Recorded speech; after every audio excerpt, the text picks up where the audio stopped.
The feeling of freedom and creativity touched a chord with the youth in the 70s. The story of the Bulldog developed through hard work, pushing the cultural boundaries and establishing a strict distinction between cannabis and hard drugs. Het is begonnen in het Kralingse Bos. Ik ging naar het festival begin jaren 70 en deelde daar mijn wietje uit. Tot mijn stomme verbazing kreeg ik mijn eigen wiet weer aangeboden. En dacht, wat jullie kunnen, kan ik wel beter. Henk rushed back to Amsterdam's red light district, purchased what he needed, and with his product hidden in matchboxes, returned that same day to the festival. From this day, the idea of the world's first coffee shop was born. He wanted people to connect with each other in a social environment, be it over a cup of coffee, a film, or smoking a joint. Regardless of race, creed, or class, the Bulldog became one of the few special places in Amsterdam where all were welcome. The battle for acceptance has not always been easy, but these battles have only made the Bulldog stronger. Today, the Bulldog has expanded and become the living room of Amsterdam. I'd like to start with Henk. What's your impression today of the event? You walked around a bit. What's your impression? Feel impressed. Feel impressed in the way how you set it up, the people you see here, all the smoking activists. It's a pleasure to be here, and the way you imagine to us, it's an honor for me that you invited me. So all the things on my side as well. Geen blote bij, hè? Yeah, have a lot of steady joint. You got to do a long answer so I can smoke. I want to go back in history a bit. Before even these guys started selling cannabis, I'm privileged to know Simon Vinke, the poet, the first cannabis activist in Dutch history. When he got his first weed in the 50s, there was no Bulldog, there was no Sensi, nothing. But you guys were around. I've always heard that back then, because this is of course more Rotterdam, this is more Amsterdam, you can say. Back in those days when you were really, really young, where would you get weed at all? Where I get weed at all, that started when I be around 12, 13 years and work in the red light district, live there, and I do what Suriname people say, we hustle a little bit. Uh-huh. So I go with the Suriname and the Antillian people, and they let me, as a small kid, they let me do the bad jobs in a way, go to the harbor and run up to the ships and ask if there are grass. And there was an old man from Suriname, old Max. And if they got grass on board, then I go down, and then he go up, and he buy the dope, and he throw the bags out of the boat, and then I have to smuggle the grass out of the harbor in Amsterdam. Okay. So it started early. Yeah. So, and this would be mostly like African weed, I think. Was African weed? All African weed. Yeah. Nobody smokes it anymore. That time from then. Yeah. What about you, Ben? When you were very, very young, where did you get the weed? In Rotterdam. Well, that is very interesting, because Henk, very close friends, many years already. And when we talk to each other, we have the same kind of stories. We have the same kind of life. The big start was, of course, the Kralings and Pop Festival in Rotterdam. That was the big change that the law couldn't handle it anymore because everybody smoked, but the cops starting to be naughty and harassing people. But then, at the festival, they say in front, in the newspaper, we will not take action to cannabis. So for us hey, we can do what we want. And right away, and that Henk was there also, and I didn't know him then, but he did it on his part of the field, and we did it on the other part of the field, and we selling some hash, and I remember the first day, and it was the same story. I also go to ships. My father was a second-hand dealer, and I remember I go with an old fridge, an old sewing machine and a bicycle. We go to the ships and we bring the fridge upstairs and the bicycle and the sewing. And we brought the fridge full of grass back down and take it out of the harbor. So it was the same kind of stories. And every time we talked to each other, we got similar kind of things. Even family things, we have a sort of the same, you know. And we always have pleasure together. But the old days were the nice days, but we started from, there were no activists, of course, you know. There was just people who like to smoke. And when you start to smoke, then you get interested in other things, right? And in that sense, Henk was the first guy who really made a coffee shop. Other people talking differently, but they had a tea shop or something like that. And he called his shop the coffee shop. So the coffee shop, how we know it in Amsterdam, is come from Henk and not other people. But it doesn't matter. The same thing when I started my first seed shop. I think it was the first in the world as a real shop. People did send some seeds to America. I didn't do that. It was too risky, but I sold seeds in Europe, and it became what it is now. So actually, when I look around, you know, and it is something what I realize is that when we started, there was nothing, and there was even the first festivals. There were the first Cannabis Cup, you know, with Ed Rosenthal there, and there was about 3 contestants and about 5 judges, in which Kees Hoekert and the other guy. And that's how the Cannabis Cup, the American Cannabis Cup started. And Ed Rosenthal, he's not here now, but he had $600 to make a festival, you know. So it was happening I had a small restaurant, so it happens in a small restaurant. And later on it became this. And then when we started the seed shop, from the seed shop, a lot of people who work with me started another seed company later on, all the blessings. But also fertilizer came, and people who sold lights. And the interesting thing is that from, like us, the hustlers, we created an industry. The coffee shops is an industry. I started with hemp. Hemp now has become an industry. And that is what I see now from the activists all around us. They're doing fantastic jobs, but, you know, it takes so long. There's no way to unite. Everybody, all the activists, they do their best, and everybody do a good job. But to unite, it is something like, it's impossible, you know. I always used to know it. We got in Amsterdam, we have a coffee shop union, and Henk was the president, and we had a good time there, smoking and blah, blah, blah, blah, blah, blah, you know. And I always say, we are like a grocery store union, you know, because it's all the different, Rob is sitting there, all the different ideas and all the different guys, but they all have the heart at the same place.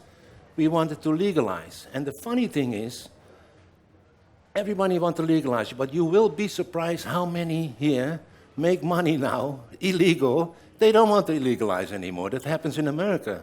When it really became legal, the guys who did the growing already and make money, then they certainly didn't want to legalize anymore.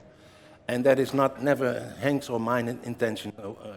We want to legalize. We want this plant to be a plant for all humankind, for all his purposes. Right? I'm going to have to cut you short. Yeah, I want the joint.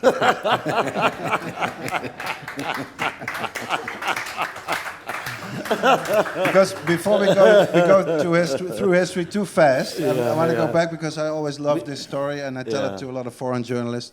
When you open up your first Bulldog coffee shop, you know, in the red light district, there was no coffee shop policy. There was no tolerance policy, nothing. It was before that. You had not 1 or 2 raids by the police, but you had a few more, I think, in your first year when you started the first shop. I think 1,000. 1,000 raids by the police. Yeah, there have been days that we have 5 raids a day. Yeah, and that's actually why they get sweating from it, because they have to come with 20, 30 police people, and they do a raid. So they come into the coffee shop, everybody have to get behind the wall and searching, and everybody who got a piece of dope, they go on the side, they go on the things, and yeah, it takes 1.5, 2 hours, and then they go all in one line to the police station, and at front of the door there have been already 100 new customers waiting there, and by the less policemen and the less person who go out, I always say they only can hold you a half an hour. Yeah. And if you come back, I'm waiting for you with your bag, and you got a new bag, so don't be nervous and don't be afraid. I'm waiting for you.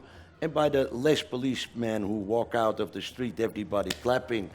And the dealer was waiting, so within 2 minutes, everything was going like nothing was happened. And that gives the power to the Bulldog as well, because after this race, the people come back and they feel it's fantastic. And a lot of customers from Italy and especially US, they came. And the first thing they ask me when there is a race over here, because that we come for. And then they say, okay, you can wait because I think the time... They will probably come right away, the police. Many times. They don't even speak the words, so then whoop, they run inside with 20, 30 persons. Yeah. Yeah. So if you can still go there to the original Bulldog in the red light district and see, there's still the cellar down there, and there used to be like one of the very first VCR video recording equipment that you could see movies in the cellar, but really it was where the dealer was, is what I understood. Yeah. So we start in the cellar. The cellar was a sex shop. I took it over from my dad. And the first time that I want to be a funny guy, I say to the guy, let me handle the guy. And he asked me about some really fancy books. And of course, I grow up in the red light district between everything what can happen in the world. But my intention go that far and not over the edge. And that was the porno industry. So I told him where he could buy it. He came back and he said, is this all what you got? And then I feel my blood pumping. And I said, yes, this is all I got, sir. And that's the door to get outside. So we go outside, and then in one single second, I think, my God, is this my life in the red light district? We had already a corner with friends, people from our area, where we smoke our joints. Yeah. And then I say, no, this is not my life. So I ask the guys to help me, and I pick up all my books, my magazines, and walk out and throw them in the canal. Really? Yeah, really. Now, really, before I do it, I give a phone call to the guy where I bought it from, Dick Shuttle.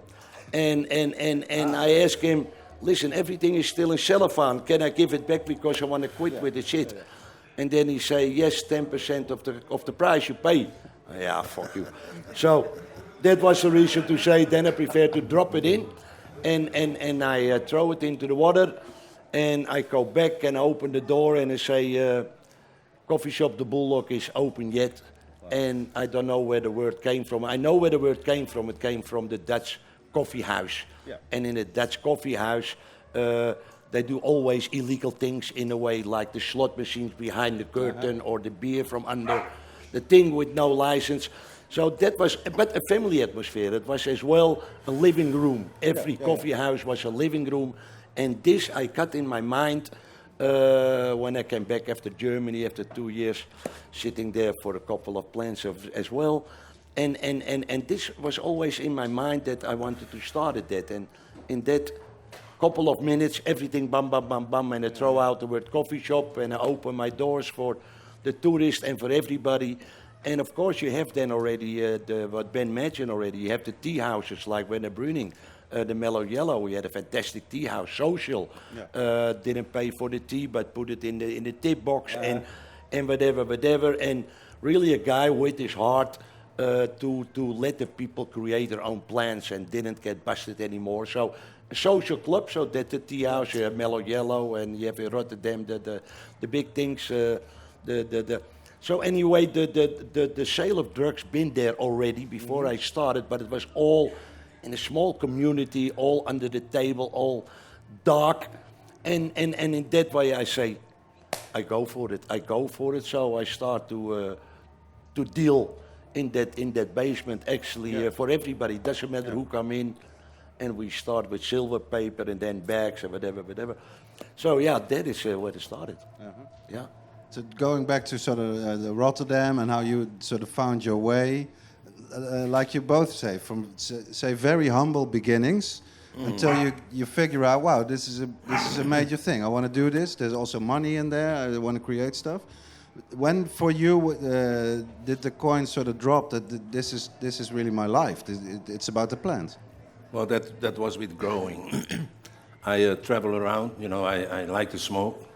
And then I travel around like Morocco, Lebanon, Pakistan, Afghanistan, and I wanted to see where they create it. And they have the best dope in Afghanistan, to me.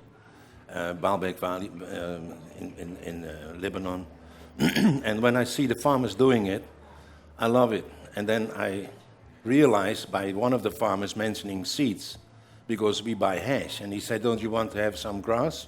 But we have seeds, and some Americans like the seeds. And then the light came up, hey, the seeds. So I brought it back home, and my friend, who just passed away last year, we make together a teepee of just simple lights, and we start one plant on the top of a building, and it works. And then from then on, we start growing. After the growing, I also opened the first coffee shop in Rotterdam. So the story of Henk is exactly the same again. They busted me, I don't know how many times. I measure all my life about 80 times. We both did quite some jail time, Henk more than me. This I want to know. No, but it's... Sorry to interrupt you about that, but what interests me, why did you not give up? This is a question for both of you. You get raided 100 times, 1,000 times. All this hassle, all this shit. Why, normal people would. Why did you not give up? Well, because you believe in what you do, and we knew there was nothing wrong on it. No, in the contrary, there's something good, and that is why we couldn't give up. I remember they let me go. My birthday is on Christmas, so I was lucky, and I was busted in end of November or what.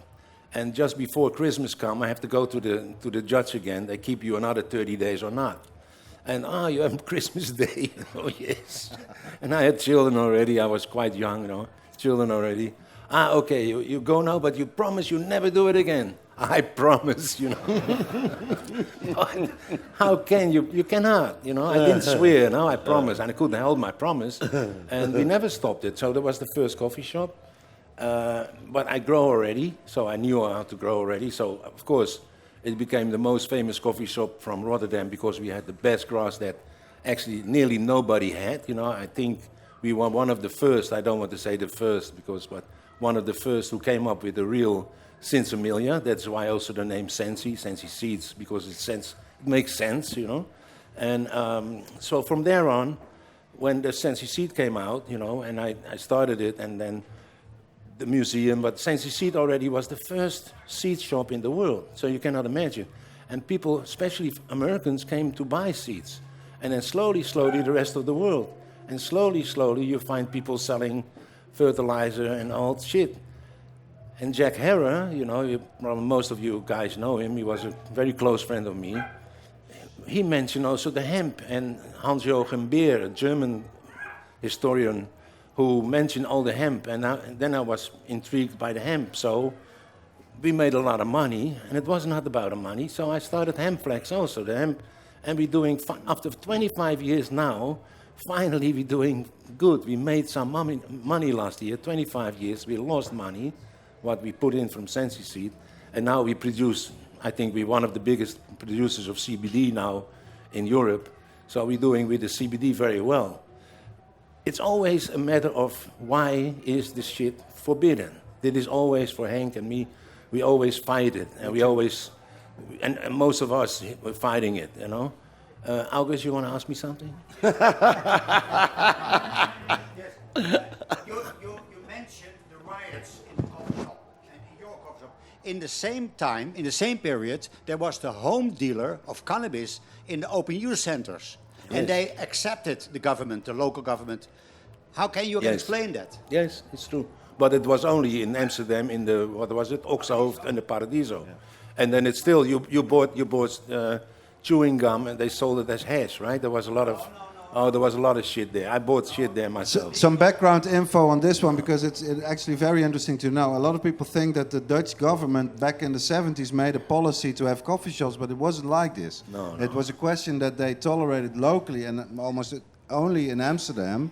The few first youth centers where you could go to concerts, that instead of having like 30 dealers selling everything, they kick 29 out and have one house dealer only do... hash, basically, back then in grass. Yeah. And then I think both you guys sort of thought, if they can do it in a youth center, why can I do it in a little shop? You know, why not try it? But you still have to answer this question because you took a little long, Ben. No, I'm sorry. Why didn't you give up with all this shit? Because the police raids is one thing, but the negative press, maybe, you know, all this shit that most coffee shop owners in Holland have to go through, you know? What keeps you going and not give up? There have been different reasons for it. I think the first reason is that when I run my coffee shop in a very difficult way, I think after a year or 1.5 years, I had probably 2.5 or 3,000 guilders a week netto. Mm-hmm. So when I came up by my wife and I say, my dear, can you tell me how we ever in our life can spend so much money? And she said, no, we cannot do it because we spend 500 guilders a week. So how we... Yeah. So it was silly, but at that moment I had the feeling I make already the money matter of my life.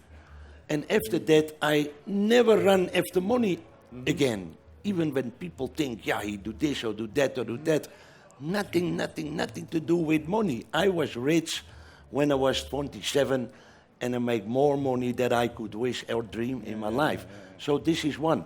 The second part is where you talk about it as well, the fight, everything what they talk about you, what they write in newspapers. I didn't think that I give an interview the last 15 years. I don't want to be part of that thing because always when you read the article on the end, they hit you for your ass. So that was so negative. In Holland, they have as well a word.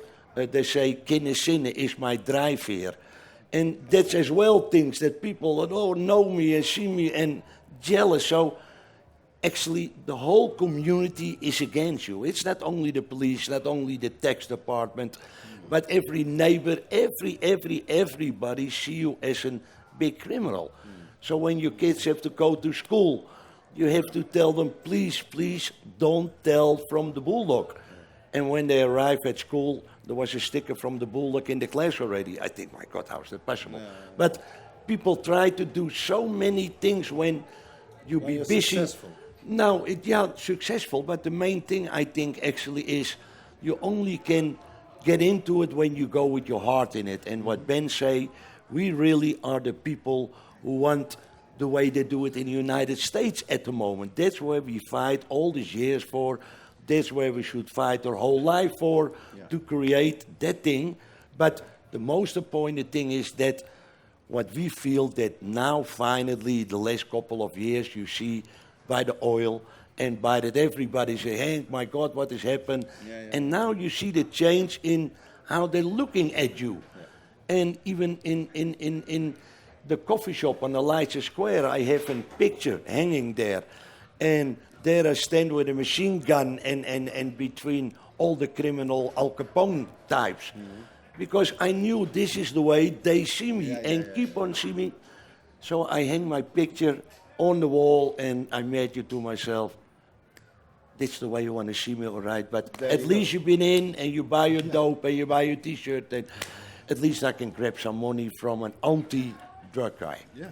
Fantastic. I'd like to talk for hours more, but he's very strict, Steven, of course. He has a time schedule. So I've thought something up. You can only answer my final question, with a year. I'm going to ask both of you, what year in the future will cannabis be really legal? No tolerance, decriminalized shit, but legal. What year? So you can now start thinking about it. But I don't want a full answer analysis. I just want the year that you both think it will be legal in the Netherlands. Start with Henk. I hope it in 6 years, because then I run my business. I think the only person who runs still the same coffee shop for that time, 50 years then. So I hope it in 6 years. What about you, Ben? Yeah, I think it's about 5. No, because, as soon as America is changing, the whole world will change. So it will 5-6 years. That I think so too. 2023. Yeah. 2024. Yeah, 25 actually. Then is the Bulldog 50 years, but but I opened 1 year earlier, so Yes, yeah. Let's go in the hope middle. so. And let's do something about it, everybody, you know? Yeah. Unite. Thank you both very, very much for being here and doing this. Thank you all for watching. Ladies and gentlemen, Henk de Vries, Derrick Bergman en natuurlijk Ben Dronkers. Your source of cannabis news. Cannabis News Network.